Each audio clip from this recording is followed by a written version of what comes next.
తీసుకుంటారు. అంటే ఒక ఆస్పెక్ట్ లో కూడా ఆలోచించవచ్చు. అంటే ఇది జస్ట్ నా భావనే, నాకేం అమిత్ షా చెప్పలేదు, లేకపోతే పక్కన ఎవరు చెప్పలేదు. కానీ నా ఎనాలిసిస్ పరంగా నేను చెప్పేది ఏంటంటే, పవన్ కళ్యాణ్ గారికి సీఎం కావాలని ఉంది నెంబర్ 1. బట్ గెలవలేము మనం విడిగా చేస్తే అని తెలుగుదేశంతో కలిసి ప్రయాణం చేశారు. అదృష్టవశాత్తు బీజేపీకి కూడా దక్షిణాదిలో అంటే ఉత్తరాదిలో మొన్న చూడండి బెంగాల్లో తగ్గిన సీట్లు, అంతకుముందు 18 వచ్చింది, మొన్న 12 వచ్చినాయి. ఉత్తరప్రదేశ్ లో తగ్గినాయి. అక్కడ తగ్గే వాటి కోసం ఇక్కడ పొత్తు పెట్టుకున్నారు. ఆ టైంలో పవన్ కళ్యాణ్ గారు ఉపయోగపడ్డారు. ఇక్కడ నడిచిపోయింది ఆ కూటమి అన్నది విజయం సాధించింది. ఈ విజయం సాధించడం వలన చంద్రబాబు గారి పట్ల అపార విధేయత కలిగినటువంటి వాడిని, అంటే భవిష్యత్తులో చంద్రబాబు గారి తర్వాత తనను ఎన్నుకోవాలని ఆయన ఆశిస్తున్నాడు పవన్ కళ్యాణ్. మరి లోకేష్ గారు ఉన్నారు మధ్యలో, అందుకనినే జాగ్రత్త పడుతున్నాడు అక్కడ.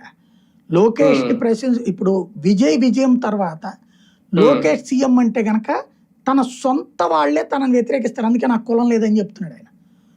ఇప్పుడు పవన్ కళ్యాణ్ గెలిపించినటువంటి ఇప్పుడు పిఠాపురంలో గెలిపించారు కదా, గాజువాక భీమవరంలో గెలిపించలేదు కదా ఇంతకుముందు.